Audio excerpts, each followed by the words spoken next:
لیکن میں ضبط کیے کھڑی تھی۔ وہ شخص دروازہ زور سے پٹک کر چلا گیا اور میں امی کی طرف پلٹی اور چیخ کر کہا، امی یہ کیا کر دیا آپ نے؟ میرے ابا کی جان گئی صرف اس لڑکی کی وجہ سے۔ وہ لڑکی میرے ابا کی قاتل ہے اور آپ کہہ رہی ہیں کہ میں سب کچھ واپس لے لوں؟ میں دھاڑے مار مار کر رو رہی تھی۔ امی نے نم آنکھوں سے کہا، یہ معاشرہ کبھی بھی اس لڑکی کو سزا نہیں دے گا۔ یہاں صرف غریبوں کی گردنیں جھکتی ہیں، امیر زادوں کی نہیں۔ اگر تم ان کے خلاف جاؤ گی تو تمہیں ہی کچلا جائے گا، وہ لڑکی بچ جائے گی اور تم برباد ہو جاؤ گی۔ میں زمین پر گر گئی، میری سسکیاں آسمان تک پہنچ رہی تھیں۔ میں نے آنکھیں آسمان کی طرف اٹھا کر کہا، یا اللہ، میں تو اسے سزا نہ دلوا سکی، لیکن تیری لاٹھی تو بے آواز ہے، اب تو ہی کچھ کر۔ جب تک میرے ابا کی روح کو سکون نہ ملے میں چین سے نہیں جی سکتی۔ اور اسی لمحے اچانک آسمان پر کالی گھٹائیں چھا گئیں، بادل گرجنے لگے، تیز بارش برسنے لگی۔ مجھے ہوش نہ رہا، میں بارش میں بھیگتی رہی۔ اماں مجھے زبردستی اندر لے کر آئی تھیں۔ میرا نام فاطمہ ہے، میرا تعلق مڈل کلاس فیملی سے ہے۔ میرے ابا کی سرکاری نوکری تھی، جبکہ میں بلا کی ذہین تھی۔ ابا کے دوست منید صاحب کے بیٹے اسلم سے میری بہت اچھی دوستی تھی۔ ہم دونوں ایک ساتھ پڑھتے رہے اور وہ بھی بے حد ذہین تھا، اسی لیے ابا نے میرا رشتہ اس سے طے کر دیا۔ ہم دونوں کی منگنی ہو چکی تھی، لیکن فیصلہ یہی تھا کہ جیسے ہی ہماری تعلیم مکمل ہوگی ہم شادی کریں گے۔ ہم دونوں کا خواب ایک ہی تھا، ہم ڈاکٹر بننا چاہتے تھے۔ اس وقت ہم سیکنڈ ایئر میں تھے جب ہمارے کالج میں ایک نئی لڑکی آئی۔ وہ امیر باپ کی بگڑی ہوئی بیٹی تھی۔ اس کا باپ ایک نواب تھا اور وہ اپنی حویلی اور جاگیر کی واحد وارث تھی۔ اسے اپنی دولت اور حیثیت پر بہت غرور تھا۔ جب بھی میں اور اسلم ساتھ بیٹھتے وہ اپنی چہیتی سہیلیوں کو ہمارے پیچھے لگا دیتے۔ اسلم بلا کا خوبصورت تھا، لیکن نہایت سادہ طبیعت کا مالک تھا۔ اس نے آج تک کسی اور لڑکی سے بات نہیں کی تھی۔ میری منگنی اس سے ہو چکی تھی، اس لیے وہ مجھ سے بات چیت کر لیا کرتا تھا۔ لیکن آئمہ کو یہ برداشت نہ ہوا کہ اسلم جیسا ذہین اور خوبصورت لڑکا صرف مجھ سے بات کرتا ہے اور کسی اور لڑکی کی طرف دیکھتا بھی نہیں۔ وہ ہمیشہ کسی نہ کسی بہانے سے اسے مجھ سے دور کرنے کی کوشش کرتی۔ کبھی کہتی اسے کسی ٹیچر نے بلایا ہے، حالانکہ ایسا کچھ بھی نہیں ہوتا تھا۔ میرا ضبط اب جواب دے چکا تھا۔ میں نے فیصلہ کر لیا تھا کہ اب آئمہ کو سچ بتانا ہوگا کہ اسلم میرا منگیتر ہے اور بہت جلد ہماری شادی ہونے والی ہے۔ اسے اس کے پیچھے پڑنے کی کوئی ضرورت نہیں۔ ایک دن میں اس کے پاس گئی، اس کے سامنے کھڑی ہوئی اور صاف صاف کہہ دیا، خبردار جو تم نے اسلم پر نظریں بھی ڈالی، وہ میرا منگیتر ہے اور بہت جلد ہماری شادی ہونے والی ہے۔ یہ سن کر آئمہ کے چہرے کا رنگ اڑ گیا۔ وہ طنزیہ مسکرائی اور بولی، تمہیں بڑا غرور ہے اپنی منگنی پر، بڑی خوش ہو رہی ہو کہ اسلم تمہارا ہے، دیکھنا ایک دن میں تمہاری یہ خوشی مٹی میں ملا دوں گی۔ میں خاموشی سے مسکرا دی اور نرمی سے جواب دیا، جن کے ساتھ اللہ کی ذات ہو ان کا کوئی کچھ نہیں بگاڑ سکتا۔ اسلم کو تم مجھ سے کبھی جدا نہیں کر سکو گی، کیونکہ وہ مجھ سے محبت کرتا ہے اور مجھے اپنی محبت پر پورا یقین ہے۔ مجھے مان ہے کہ اسلم ہمیشہ میرا ساتھ دے گا۔ انہی دنوں اسلم کے ابا اور میرے ابا کے درمیان تھوڑی سی ناراضگی شروع ہو گئی تھی۔ شاید اس کی وجہ یہ تھی کہ انکل کی جو سرکاری پوسٹ تھی وہ میرے ابا کو مل گئی تھی۔ وہ پوسٹ ابا نے اپنی محنت اور صلاحیت سے حاصل کی تھی، مگر منیب انکل کے دل میں شاید حسد پیدا ہو گیا تھا، اس لیے انہوں نے ابا سے بات چیت تقریباً ختم کر دی تھی۔ اس کے باوجود اسلم نے مجھ سے وعدہ کیا تھا، فاطمہ تم فکر مت کرو، ہم اپنے باپوں کی ناراضگی کے بیچ اپنی محبت کو نہیں چھوڑیں گے، شادی ہوگی، تمہاری ہی ہوگی۔ مجھے اسلم کی باتوں سے تسلی تھی، لیکن پھر ایک دن اسلم کالج نہیں آیا۔ اسی وقت سے میرے دل میں بے چینی سی پیدا ہو گئی۔ اسی دن آئمہ میرے پاس آئی اور طنز سے بولی، آج تمہارا اسلم نہیں آیا، کہاں ہے وہ؟ میں نے خود پر قابو رکھتے ہوئے کہا، ضرور کوئی پریشانی ہوگی جس کی وجہ سے وہ نہیں آ سکا، تم فکر نہ کرو، اس کے بارے میں سوچنے کی تمہیں کوئی ضرورت نہیں ہے۔ مگر ایک ہفتہ یوں ہی گزر گیا اور اسلم کالج نہیں آیا۔ میری بے چینی حد سے بڑھ چکی تھی۔ میں نے اسے کئی بار موبائل پر میسیجز کیے، مگر کوئی جواب نہیں آیا، جیسے وہ کہیں گم ہو گیا ہو، یہ شاید مجھ سے دور ہو گیا ہے۔ اب تو وہ مجھے میسیج کرنے سے بھی کترانے لگا تھا۔ پھر ایک دن میں نے ہمت کر کے ابا سے پوچھ لیا، ابا یہ سب کب تک چلے گا؟ آپ کو تو معلوم ہے کہ میری منگنی اسلم سے ہو چکی ہے، مگر اب آپ لوگ ایک دوسرے کے دشمن بن گئے۔ ابا نے میری بات سنی اور سخت لہجے میں بولے، بس ختم کر دو وہ منگنی، ہم ان لوگوں سے کوئی رشتہ نہیں رکھیں گے، بہت ہو گیا، وہ لوگ صرف پیسوں کے بھوکے ہیں۔ اسلم نے تم سے جو وعدے کیے وہ سب بیکار تھے، اس نے وہ وعدے توڑ دیے ہیں۔ یہ سن کر میرے پیروں تلے تو جیسے زمین نکل گئی، میں ششدر رہ گئی تھی۔ میں ابا سے کہنے لگی، نہیں ایسا نہیں ہو سکتا، آپ کو کوئی غلط فہمی ہوئی ہے۔ لیکن جیسے ہی میں نے یہ کہا، 2 مہینے بعد اسلم کالج آیا، مگر جس کے ساتھ وہ آیا اسے دیکھ کر میرے پیروں تلے سے زمین نکل گئی۔ وہ اکیلا نہیں تھا بلکہ آئمہ کے ساتھ تھا۔ آئمہ میرے پاس آئی، چہرے پر طنزیہ مسکراہٹ لیے اور بولی، دیکھو تو صحیح، میرے منگیتر سے ملو، یہ اسلم ہے اور ہم کچھ دن پہلے ہی منگنی کر چکے ہیں۔ یہ سن کر تو جیسے میرے سر پر آسمان گر گیا، میں صدمے میں تھی۔ اگلے لمحے میں نے آگے بڑھ کر آئمہ کے منہ پر زوردار تھپڑ مارا، وہ چیختی ہوئی بولی، اوندے منہ فرش پر جا گری۔ اسی لمحے اسلم میرے پاس آیا، میری کلائی زور سے پکڑی اور غصے سے بولا، یہ تم نے کیا حرکت کی ہے فاطمہ؟ یہ کالج ہے، کوئی میدان جنگ نہیں ہے۔ مجھے لگا جیسے وہ اپنے ہوش میں نہیں۔ میں حیرانی سے اسے دیکھتی رہی اور دھیمی آواز میں بولی، اسلم تم ہوش میں تو ہو، یہ کیسی باتیں کر رہے ہو؟ وہ مزید غصے سے بولا، یہ بالکل ٹھیک کہہ رہی، یہ میری منگیتر ہے اور بہت جلد ہماری شادی ہونے والی ہے۔ یہ سن کر میری دنیا اندھیر ہو گئی، جیسے میں سن ہو گئی تھی۔ میں بوجھل قدموں سے گھر واپس آئی، میری حالت ایسی تھی کہ کچھ سمجھ نہیں آ رہا تھا۔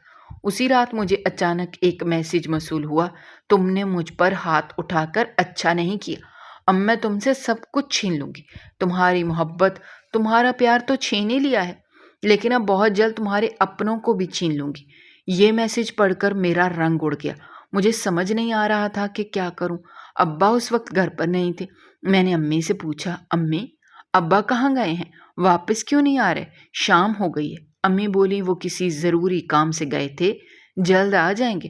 مگر رات کے 11 بج گئے اور اس کے بعد جو ہمارے گھر آیا وہ ابا کا تابوت تھا۔ وہ منظر میری آنکھوں کے سامنے تھا، میرا دل پھٹنے کو تھا۔ لوگوں نے بتایا کہ ابا کو کسی وڈیرے کی بیٹی کی گاڑی نے کچل دیا تھا اور ایسا لگتا تھا کہ یہ سب کچھ پہلے سے منصوبہ بندی کے تحت کیا گیا تھا۔ یہ سن کر میرے اندر آگ بھڑک اٹھی، میں چیخ رہی تھی، رو رہی تھی، چلا رہی تھی، مگر کسی میں اتنی ہمت نہیں تھی کہ میرے ابا کی لاش کو اسپتال لے جاتا۔ ابا کی لاش سڑک پر پڑی تھی، کچھ نیک دل لوگوں نے پہچان کر ہمیں اطلاع دی اور لاش گھر لے آئے۔ مجھے یقین نہیں آ رہا تھا کہ میرے ابا ہمیشہ کے لیے مجھے چھوڑ گئے تھے اور یہ سب اس لڑکی کی وجہ سے ہوا تھا۔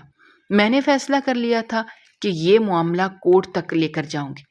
میں عدالت کے چکر کاٹنے لگی، مگر جلد ہی معلوم ہوا کہ آئمہ نے پیسے دے کر وکیلوں کو خرید لیا ہے۔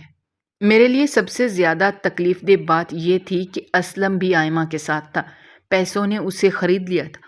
اس کے ابا نے میرے ابا سے دشمنی کی آگ میں ہماری منگنی توڑوا دی تھی اور آئمہ سے رشتہ کر دیا۔ آئمہ تو پہلے ہی اسلم کے گھر رشتہ لے کر جا چکی تھی۔ منیب انکل نے دولت کی چمک میں آ کر اپنے بیٹے کی منگنی آئمہ سے کروا دی تھی، اور پھر وہ دن بھی آیا جب ان دونوں کا نکاح ہو چکا تھا۔ پولیس آئمہ کو گرفتار کر کے لے گئی تھی، لیکن اس کے باپ نے پیسے دے کر اسے جیل سے چھڑا لیا۔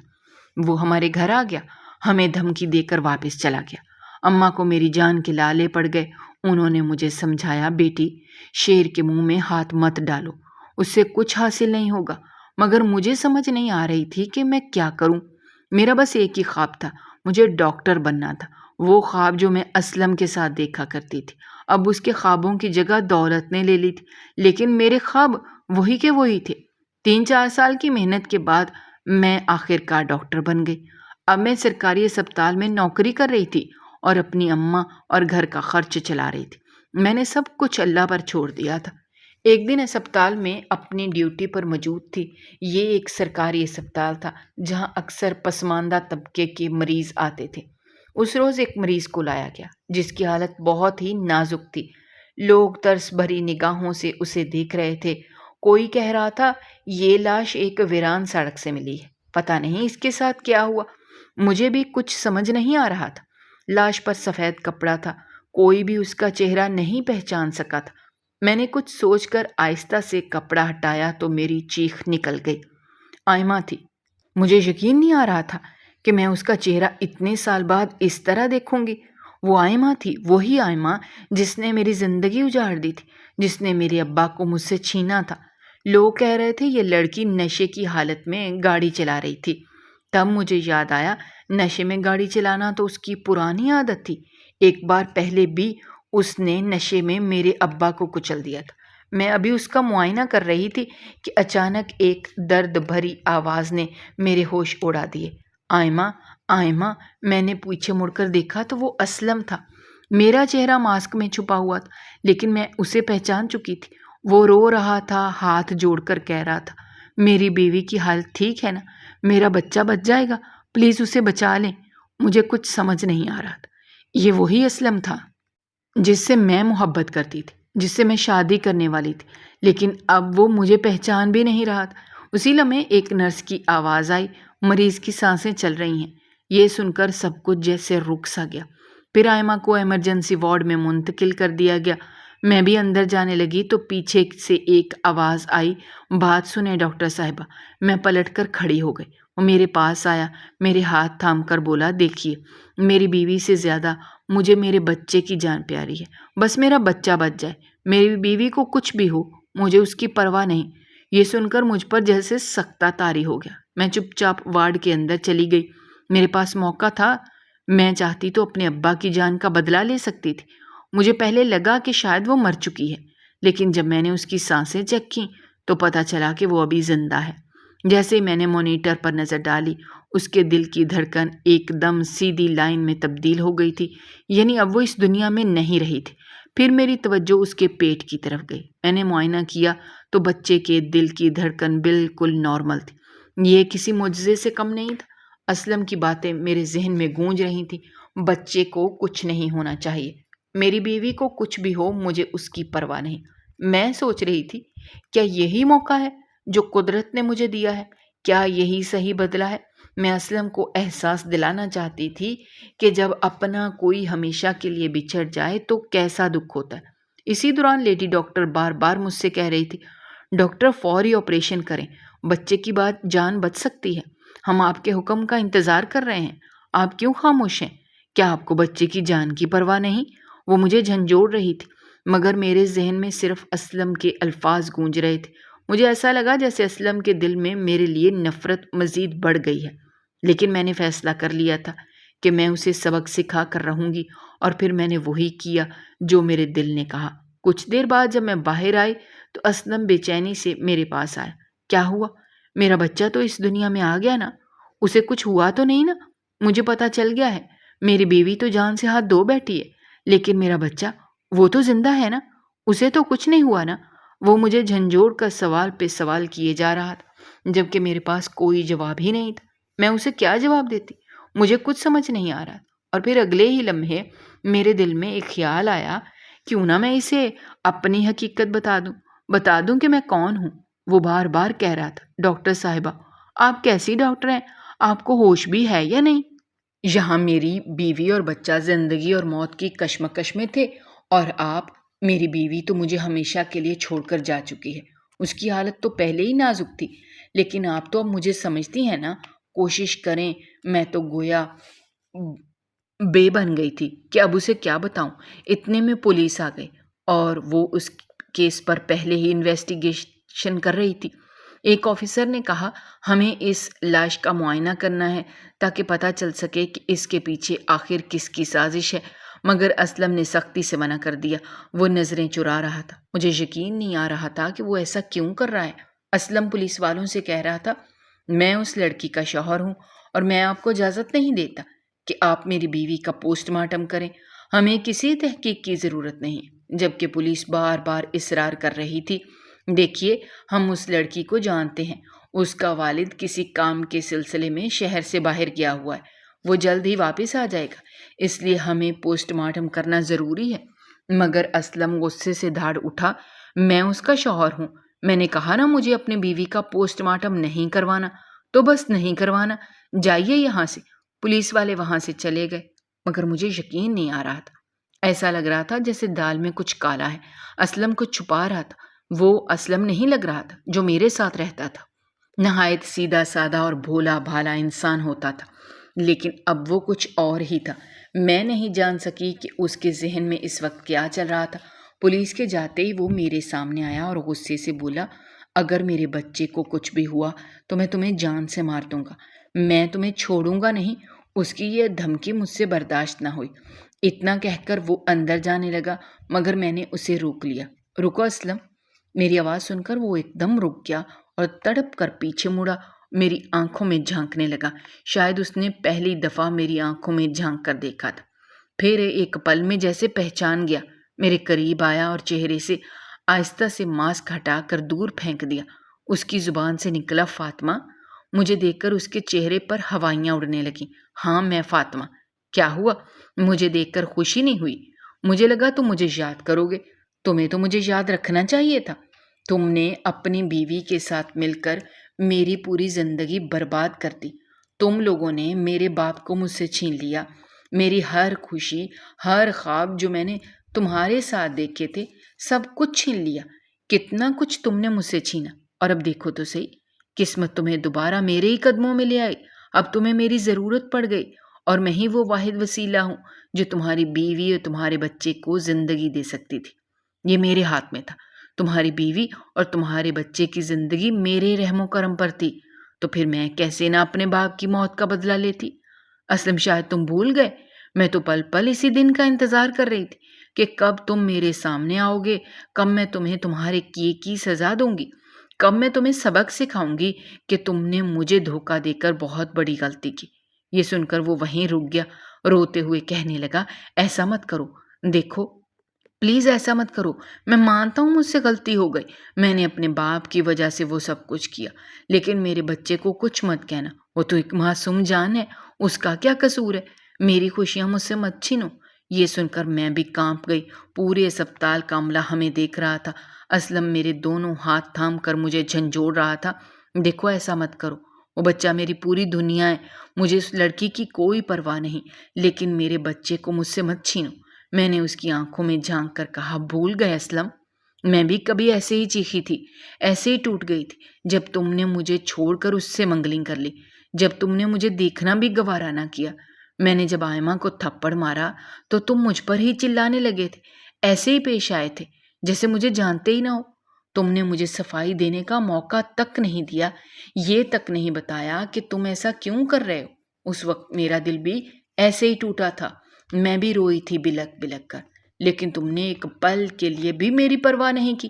اسلم، میں رو رہی تھی، رو رو کر کہہ رہی تھی، اور وہ سر جھکائے کھڑا تھا، اس کے پاس کہنے کو کچھ بھی نہیں تھا۔ میں نے اپنے آنسو صاف کیے، دل تھام کر بولی، واپس چلے جاؤ اسلم، تمہاری بیوی یہیں سے آگے پہنچ گئی ہے، اور ہاں، تمہارا بچہ، وہ بھی اب تم سے دور ہو چکا ہے۔ میں نے اپنے باپ کی موت کا بدلہ تم سے لے لیا، لیکن کسی کے پاس اس کا کوئی ثبوت نہیں ہوگا۔ سب کو یہی لگے گا کہ حادثے میں تمہاری بیوی کی جان گئی۔ اسلم صفائی دینے لگا، کہنے لگا، وہ اپنے باپ کی زبان کا پابند تھا، بے بس ہو گیا تھا، اس کے باپ نے اس سے وعدے پر مجبور کر دیا، یہاں تک کہ اپنی جان دینے کی دھمکی دی تھی کہ اگر اس نے آئمہ سے رشتہ نہ جوڑا تو وہ خودکشی کر لے گا، مگر مجھے اس کی کوئی صفائی سننے کی ضرورت نہیں تھی۔ اسلم وہاں سے چلا گیا۔ تب اچانک ایک نرس میرے پاس آئی، اس کے ہاتھوں میں وہی بچہ تھا جو رو رہا تھا، اسے ماں کے دودھ کی ضرورت تھی۔ میں نے اسے تھام لیا اور سیدھا اپنے گھر آ گئی۔ اماں نے جب میری گود میں بچہ دیکھا تو حیران ہو کر بولی، یہ بچہ کس کا ہے؟ کہاں سے لائی ہو اسے؟ میں نے اماں کو کچھ نہ بتایا، بس خاموشی سے فریج سے دودھ نکالا اور اسے پلانے لگی۔ وہ بہت رو رہا تھا۔ میں نے 2-3 دن تک سنبھالنے کی بہت کوشش کی، لیکن اماں کو سچ بتانا بھی ضروری تھا۔ ایک روز اماں نے تنگ آ کر صاف کہہ دیا، اب تو مجھے سچ بتا کر ہی رہو گی۔ یوں میں نے اماں کو ساری حقیقت بتا دی۔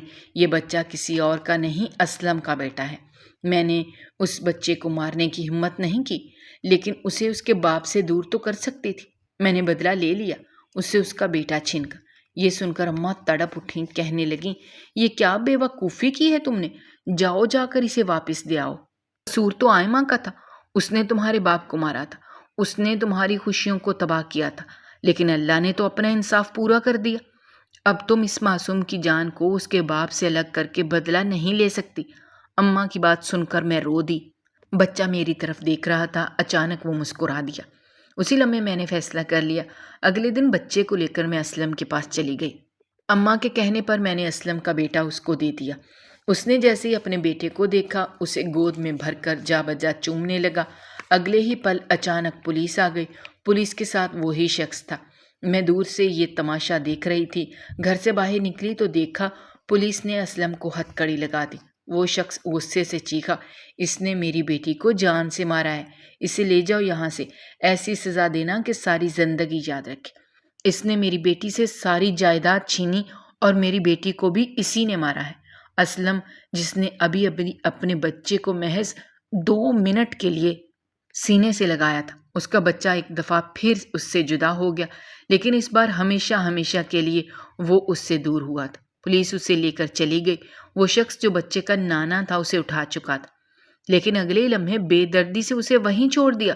نفرت سے بولا، تو میرا خون نہیں ہے، تو اس شخص کا خون ہے، اس سے میں اپنی بیٹی کی ضد کی وجہ سے اپنی بیٹی کی شادی کروائی تھی، ورنہ تو یہ غریب تھا، پر اس نے میری بیٹی کو دھوکہ دیا۔ اگر تو میرا خون ہوتا میں تجھے اپنے ساتھ رکھتا۔ مجھے یقین نہیں آ رہا تھا یہ شخص اس بچے کا نانا ہے۔ اس کے جانے کے بعد میں نے روتے ہوئے بچے کو دوبارہ اپنے سینے سے لگا لیا اور خاموشی سے گھر واپس آ گئی۔ گھر آ کر میں نے اماں کو ساری بات بتا دی کہ کسی نے بھی اس بچے کو اپنانے کی رضامندی ظاہر نہیں کی، حتیٰ کہ اسلم کو بھی پولیس گرفتار کر کے لے گئی ہے۔ اماں نے میری بات سن کر مجھے اجازت دے دی۔ میں نے اس بچے کو پالنے کی ٹھان لی۔ جب میں کام پر چلی جاتی تو اماں اس کا خیال رکھتی۔ آہستہ آہستہ میں نے اس کی پرورش کی ذمہ داری لے لی۔ اب وہ صرف اسلم کا نہیں، میرا بیٹا تھا۔ میں ہمیشہ یہ سوچتی جب اسلم جیل سے باہر آئے گا تو میں ضرور اسے اس کے بیٹے سے ملواؤں گی، لیکن دل میں ایک سکون سا تھا، کیونکہ مجھے یقین ہو گیا تھا کہ اللہ کی لاٹھی بے آواز ہوتی ہے، اللہ انصاف کو پسند کرتا ہے۔ یہ دنیا مکافات عمل ہے، جو جیسا کرے گا ویسا ہی بھگتے گا، اور مجھے سکون مل گیا تھا کیونکہ میں خود کسی کے ساتھ ظلم کرنے سے بچ گئی تھی۔